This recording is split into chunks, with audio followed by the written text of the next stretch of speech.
کہتے ہیں میں ساتھ بیٹھ کے مرشد کے تو شیخ تسبیح رول رہے تھے، ادھر دیکھنا میری طرف، تسبیح پھیر رہے ہیں، اور تسبیح پھیرتے پھیرتے نا اچانک آنکھ اٹھائی اور میری طرف دیکھ کے کہنے لگے اب تقریر کرو گے نا، جڑے محرم راز حقیقت دے، اب کرو گے نا تقریر؟ تو میرے اندر تو چور تھا، میں نے کہا جی اب کیا ہوا ہے؟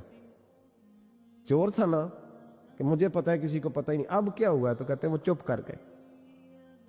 چند منٹ کے وقفے کے بعد پھر فرمانے لگے اب کرو گے نا تقریر؟ کہتے ہیں اندر چور بیٹھا تھا، میں نے کہا حضور ہوا کیا ہے بتائیں تو صحیح۔ کہتے ہیں انہوں نے تسبیح چھوڑی، جبہ سمیٹا اور چہرہ میری طرف پھیرا، اور میں نے ان کی آنکھوں میں جو روشنی آج دیکھی پہلے کبھی نہیں دیکھی تھی، لب و لہجے میں جو جلال آج دیکھا وہ کبھی نہیں دیکھا تھا۔ فرماتے حضرت بولے نظر تو وہ ظالم نظر ہے، اٹھے تو بیڑا ہی پار کر دے، گرے تو خانہ خراب کر دے۔ فرماتے میں نے حضرت کا جلال دیکھا اور میری طرف دیکھ کے فرمانے لگے جنید کل جو رات گزری ہے مجھے خواب میں اپنے رب کا دیدار ہوا تھا، تو مالک نے پوچھا کہ سری کوئی بات بتا، تو میں نے عرض کی مولا ایک کی مرید تیار کیا ہے وہ بھی تقریر نہیں کرتا، کبھی تیرے حبیب کا ادھر کا پھیرا ہو تو ذرا جنید کو اشارہ کر جائے تو چلو میرا بھی کام بن جائے گا، لوگوں کا بھی نفع ہوگا۔ کہتے ہیں حضرت جنید بغدادی کہ میری چیخ نکلی، اللہ اکبر کہا تو میرے کپڑے پھٹ گئے، بغداد کی وہ مسجد ساری رونے لگی۔ کہتے ہیں میں قدموں میں گرا اور میں نے کہا محبوبہ مجھے معاف کر دے، مجھے تو آج پتہ چلا ہے کہ میرے اوپر مصطفیٰ بھی کرم فرمائے تو تیری دعاؤں کی برکت سے فرماتے۔ تقریر اتنا ضروری کام ہے کہ محبوب خود فرماتے ہیں جنید تقریر کیا کر بات یار، لوگوں کو فائدہ ہوگا۔ حضور غوث اعظم رضی اللہ تعالیٰ عنہ فرماتے میں تقریر نہیں کرتا تھا، تعلیم مکمل کر لی بات نہیں کرتا تھا، میں کہتا تھا میں کیسے لوگوں کے سامنے باز کروں؟ کہتے ہیں مجھے خواب میں مصطفیٰ کریم کا دیدار نصیب ہوا،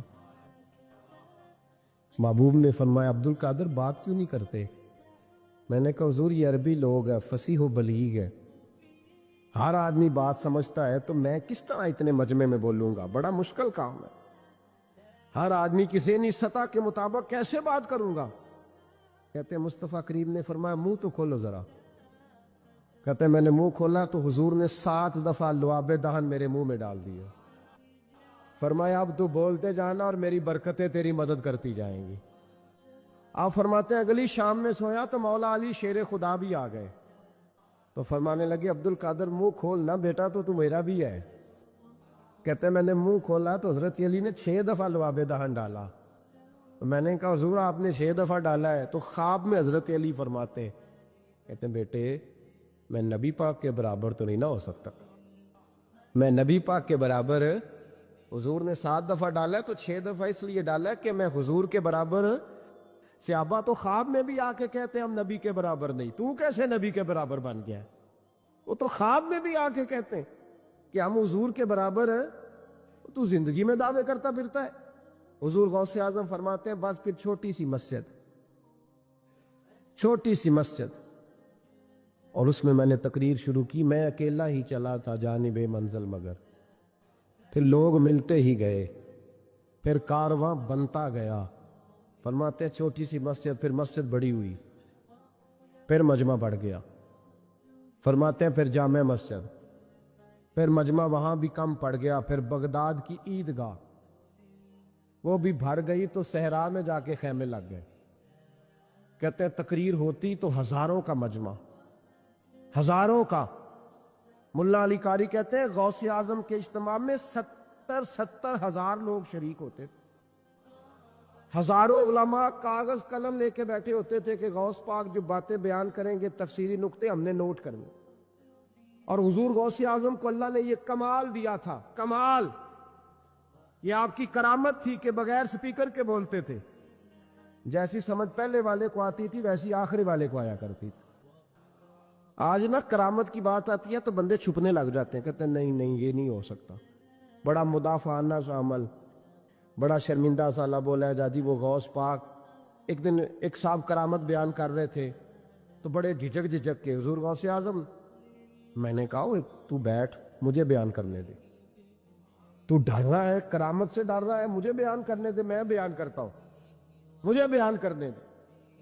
ملا علی قاری علیہ رحمہ نے لکھا ہے، دیگر بہت سارے لوگوں نے لکھا ہے، غوث اعظم خطبہ دے رہے تھے، تقریر کر رہے تھے، اچانک ہاتھ آگے بڑھایا تو یہاں تک ہاتھ بھیگ گیا غوث اعظم کا۔ ہاں کھول کے دیکھے، کھول کے بات کر رہا ہوں، ہاتھ یہاں تک بھیگ گیا۔ مرید کہتے ہیں ہم نے پوچھا حضور پانی بھی کوئی نہیں، ہاتھ بھیگ گیا۔ میں چپ کر کے سبق پڑھو، شاگردوں کو پڑھا رہے، چپ کر کے سبق پڑھو۔ تھوڑی دیر گزری، چند گھنٹے، تو ایک قافلہ آ گیا، سارے لوگ پانی میں بھیگے ہوئے ہیں۔ حضور غوث اعظم کے سامنے کھڑے ہوئے، کہا حضور آپ نے بڑی کرم نوازی فرمائی، بڑی کرم نوازی۔ وہ شاگرد کہنے لگے ہوا کیا؟ تو وہ لوگ کہنے لگے کشتی میں بیٹھے تھے تو کشتی ڈوبنے لگی، ہم نے کہا یا شیخ عبد القادر جیلانی، خدا کے فضل سے ہم پر ہے سایہ غوث اعظم کا، ہمیں دونوں جہاں میں ہے سہارا غوث اعظم کا۔ کہتے ہیں حضور غوث اعظم نے وہاں بیٹھے ہاتھ لگایا اور ڈوبتی کشتی کو باہر نکال لیا، اور ڈرنے لگے، کہنے لگے جناب یہ کرامت لوگ نہیں مانیں گے۔ تو میں کہا جنہیں نہیں مننا نہ منے، ان کے کانوں کے نا پیچھے خارش ہوتی ہے جب اس طرح کی ولیوں کی بات بتائی جائے۔ وہ تو حضور غوث اعظم کی بات نہیں مان رہا، پڑھنا سورہ نمل پڑھ۔ حضرت سیدنا سلیمان علیہ السلام اپنے محل میں بیٹھے دربار میں، فرمایا ملکہ بلقیس کا تخت چاہیے۔ تم قرآن نہیں پڑھتے؟ ملکہ بلقیس کا تخت چاہیے۔ ایک جن اٹھا، اس نے کہا دربار برخاست ہونے سے پہلے، دربار کے برخاست ہونے سے پہلے، بے شک آپ 5 منٹ میں برخاست کر دیں تخت آ جائے گا، ہزاروں میل دور تھا۔ پتہ نہیں کہاں قرآن پڑھتے ہو تم، بنی اسرائیل کے ولیوں کی کرامتیں مانتے ہو، اور نبی پاک کی امت کی باری آئے تو تمہیں خارش ہوتی ہے۔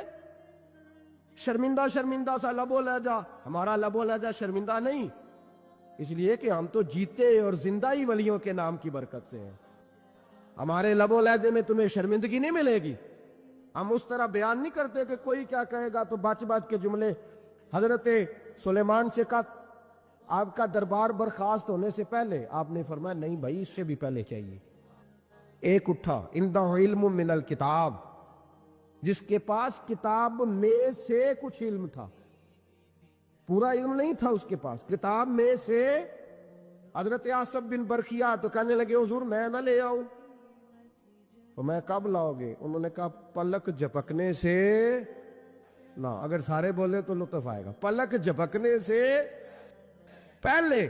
آپ نے فرمایا چل لا کے دکھا۔ پھر آیا کہ نہیں؟ بولے آیا نا؟ حضرت آصف بن برخیہ وہاں سے گئے کہ وہیں رہے؟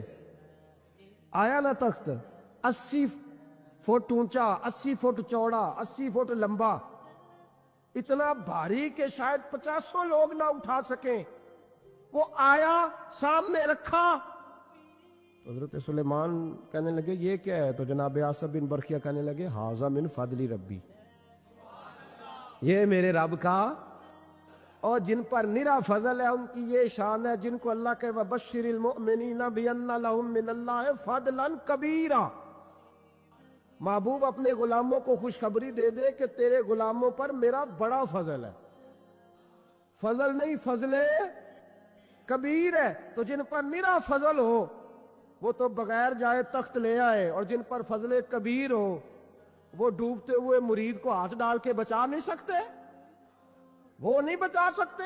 ڈر ڈر کے کیوں بات کرتے ہو؟ کھل کے کو خدا کے فضل سے ہم پر ہے سایہ غوث اعظم کا، ہمیں دونوں جہاں میں ہے سہارا غوث اعظم، اور خدا دے گا منادی حشر میں یہ قادریوں کو۔